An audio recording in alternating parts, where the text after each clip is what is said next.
What's up, everybody? Welcome back to the channel. This here is Legitico Response. We cover political news. We keep you up to date and keep you informed with everything that the government does. And I got another congressional committee hearing coming to you today. And we have Secretary Buttigieg coming to you live. Now, we know that the Biden administration, he come in, he tried to act like he was a moderate, right? He was like, oh, I'm going to unify the country. The adults are back in charge, right?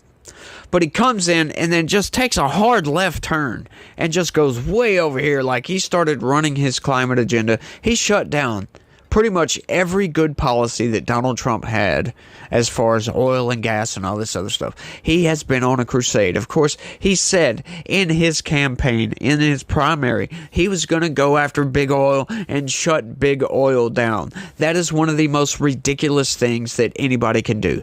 That is the bread and butter, the backbone of our economy.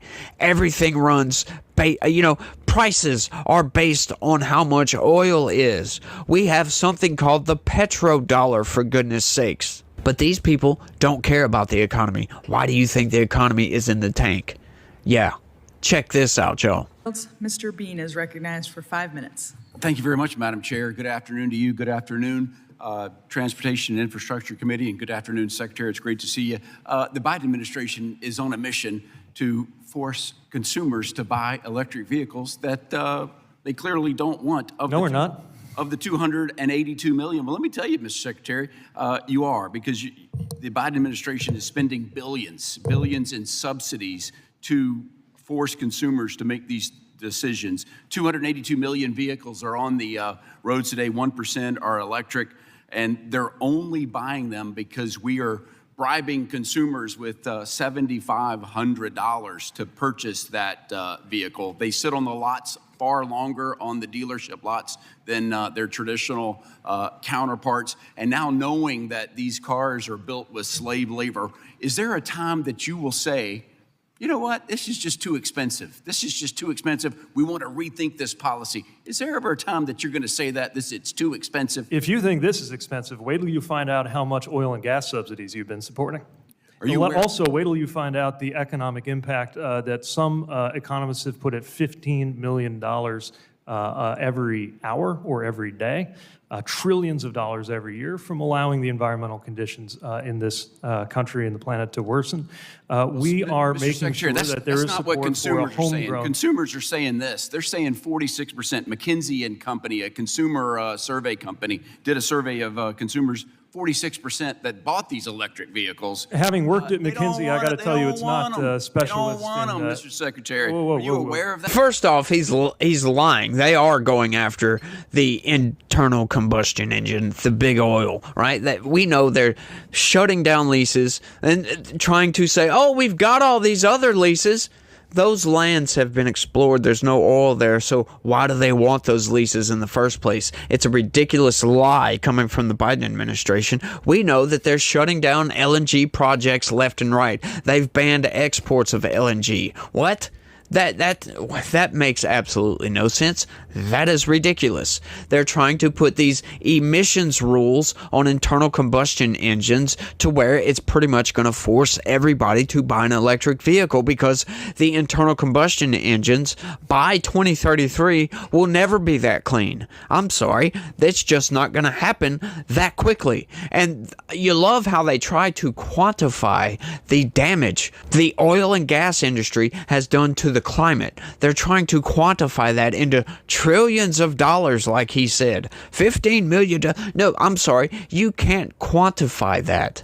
That makes absolutely no sense. There are far too many metrics to put into play. There's just far too many variables that you just can't account for. Like, you know, how do you know that this road and this infrastructure was damaged due to climate change versus not climate change? Why? Because they believe we've been under climate change since the Industrial Revolution. So how do you know this infrastructure wouldn't be that damaged anyway?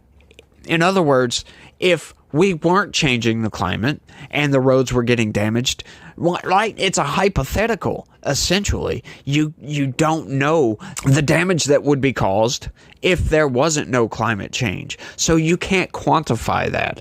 That's a ridiculous thing to throw out there, but that doesn't stop them from trying to do it. It makes no sense to me. We got companies being sued all over the place to try to pay for more roads and electrical poles, just all kind of infrastructure stuff from damage to the climate. Like what? Damage from climate change, in other words.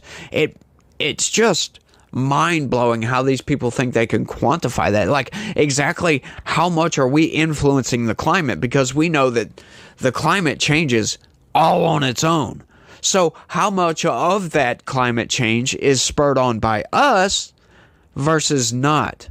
You see where I'm trying to get at? Way too many variables, but that doesn't stop them from trying. But there That's is not what support consumers for a are saying. homegrown. Consumers are saying this. They're saying 46%. McKinsey and Company, a consumer survey company, did a survey of consumers. 46% that bought these electric vehicles. Having worked at They don't McKinsey, I want got to it. tell They you, don't it's want not them. specialists. They don't want in, them, Mr. Secretary. whoa, Are you whoa, whoa. aware of that? Are you aware of it? Yeah, with all due respect to my former colleagues at McKinsey, their study's an outlier, and One of even the that things one they does said- not well, show here's that a the thing. majority Let's of the just talk people. about it. Great Let's if I talk could about it finish my because, sentence. Yeah, that's just an outlier. Yeah, go ahead and deny reality, dude. These people are insane. We know there's not nearly enough charging stations, right? Like my area, we got a pretty big area. We got about 150,000 people in my general metropolitan area, if you want to call it that, right? And I know of about 3 charging stations, and that's about it. That's it. 3 charging stations for this entire area. And we have given the government billions of dollars. Of course, that's coming up. You're going to hear about this. They've subsidized billions of dollars to build more of these power stations. And guess what the freaking answer is? You're going to love it. Because a third of them Why said do you they can't think more charge. Americans buy they can't- EVs every Hold year on, than the year Mr. before? Secretary. I got a good question for you. Okay. And I want you to hear me. Yeah. Because 40 of those the percentage, a third said they can't charge their vehicle. We gave you some money, billions of dollars to build some charging stations. Yeah, and that's going out to the How's states that to build the coming along? chargers. How's It's coming along great. We're going to beat our goals of 500,000 chargers by 2030. And the reason why is because most of the states All right. now have their money and they're getting ready to do What's the the procurement and tally put those right chargers now, though? out. I'm keeping, last month it was 7 charging stations. 186,000 public charging stations are available. The publicly supported chargers How many, will go in how many in the have we second built? half. How many have you built? Those are coming later.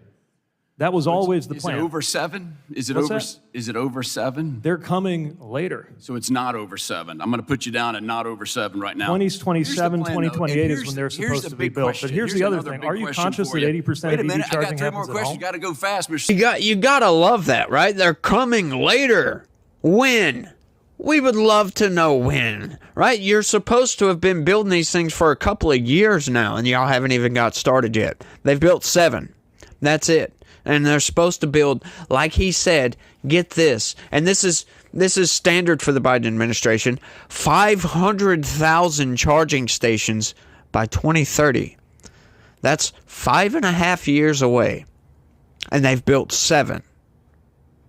Yeah, those numbers don't add up, do they?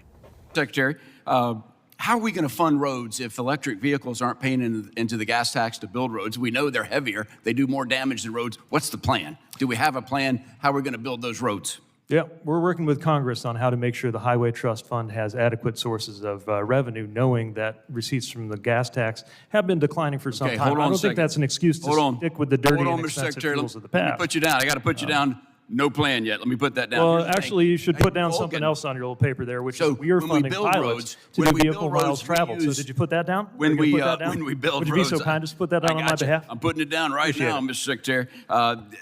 Listen, when we build roads, we used aggregates and other Sure do. rocks and materials. One of the companies that has part of their headquarters in Jacksonville, Florida, is Vulcan. 2 years ago, Mexico took over their aggregate plant. They just walked in, the government walked in, took their plant, hasn't compensated them at all. And since that time, aggregate and building roads and building anything in America has gone up. Is that on your radar screen of how we can get this plant back or get American assets that was taken over by Mexico. Is that on your radar screen? Are you aware? I'm not familiar with this plant, but I'd love to learn more. Pavement is actually one of my unfashionable passions. I think that if we do better with pavement durability and sourcing, we're going to do better on our highways. If anybody's listening, Mexico took over a company, an American company, without compensation. So I kind of get that one, right? No plan. We're working with, he says we're working with Congress. Does Congress build roads? Does Congress have engineers that design roads that are thicker to handle heavier vehicles, right? The federal government wants to make all diesel trucks electric trucks, like semi-trucks. They want all semi-trucks, for goodness sakes. Yeah, I'm sorry, that's not going to happen. Do you know how much a standard electric semi-truck is going to weigh? 32,000 pounds. You know how much a fully decked out regular semi-truck weighs? Yeah, about 16,000 pounds. Yeah, so they're doubling the weight, which is going to be a lot more wear and tear on the roads. And what is their plan for this? We're working with Congress, y'all. Yeah, they don't have a plan. I discuss this all the freaking time, right? With Biden's good neighbor rule or whatever, they're trying to shut down coal-fired power plants if they don't put technology that's not even fully developed, right? So it's not just with the roads, with the charging stations, with electric vehicles. The technology's not fully developed, but they've got a deadline by 2030 to put this technology on all the smokestacks on every single power station, coal-fired power plant in the country by 2030, right? So it's the technology is 2 to 3 years out. So that's going to give them 3 to 4 years to install all this technology, right? Once again, no plan if they can't do this to replace these coal-fired power plants. Right? So their plans are just outright ridiculous, right? Like, they're not going to actually shut these coal-fired power plants down because they're going to get to their goal and they're not going to reach it. But the plan is to shut these coal-fired power plants down. It's just utter ridiculousness coming from these people. Goals, unattainable goals. Like, why make those goals? Why not subsidize the technology more instead of trying to build more wind farms or put more money into solar panels, stuff that's not going to work? We know solar panels will never take the place of a nuclear power station or a coal-fired power plant. We know that electric cars will never take the place of internal combustion engines. The battery technology as it is now just isn't there, and we're not sure it ever will be. Right? We're going to need some significant technological advances in battery technology to make that happen. I mean, I'm surprised how far the batteries have come so far. But check this out, man. Good old Mayor Pete is just outright disrespectful in this. Check it out. And I got one more question, and hopefully we can bring it in for a landing, and that is turbulence. Everybody knows Bean knows I'm scared of two things: clowns and turbulence. You said turbulence is caused by climate change. I want to give you a chance. Do you believe that? Yeah. Here's the thing. It's just you and I. You don't have. It's just you and I. You can tell me. You can tell me honestly. Sure. So scientists believe that turbulence, especially of the wind shear variety, has increased as a consequence of climate change. Listen, Are you aware of that? Your National Transportation and Safety Board said calling it climate change caused turbulence is hogwash. I wish we could have. I love chatting with you. I'd be happy to send you the study. I love chatting with you, and I regret that I'm out of time. Thanks for coming, Madam Chair. I yield back. Afternoon. Yeah, these people are insane to think that climate change is causing turbulence to increase. What? Which studies have shown, and I went and read those studies, as a matter of fact, yeah, it is hogwash.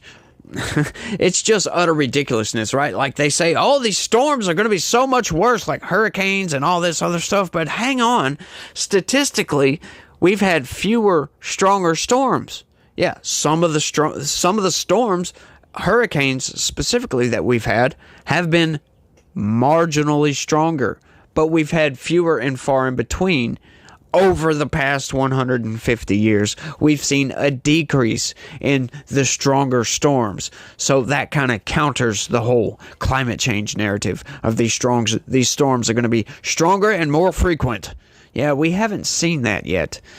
Yeah, and I don't think we will. I don't think these people know what they're talking about. I think that some of these scientists are just too arrogant for their own good to think that we are pushing the climate in a certain direction more than the climate is pushing itself in a certain direction, right? We know that the climate changes on a constant basis, that we have nothing to do with it. The climate has been changing constantly since the Earth was created, for goodness sakes. Just go back and look at some of the scientist records, all of the carbon dating they do. They can tell how much carbon dioxide was in the air. There have been points in our planet's history that we've had way more carbon dioxide. As a matter of fact, the first pseudo-atmosphere was mostly carbon dioxide. Huh. Imagine that. Plants just so happen to breathe carbon dioxide. I think we should plant more trees. Is that not a good idea? But these people, I just think they're crazy myself, trying to push their climate agenda on everybody and then not actually buying into it themselves. That's why these people buy beachfront property that supposedly is going to be underwater in 10 years. Now, who in their right mind would do that? Kind of makes you wonder. But I think I've rambled on for long enough on this one. I want y'all to let me know what y'all think about all this down in the comments section. Does this crap not just blow your mind? Some of the excuses that these people use to try to say, oh, the climate is changing. You better buy into our religion. Yeah, get the hell out of here, dude. Stop it right now. But personally, I do think we are adjusting the climate in a certain direction with increased carbon dioxide output, but I also think that it's not the crisis that they say it is. I don't think that we're gonna push ourselves like it's just gonna kill off humanity. It's like, it's not existential. I'm sorry, get off your freaking high horse with that, seriously. But like I said, I want y'all to let me know what y'all think about all this down in the comments section.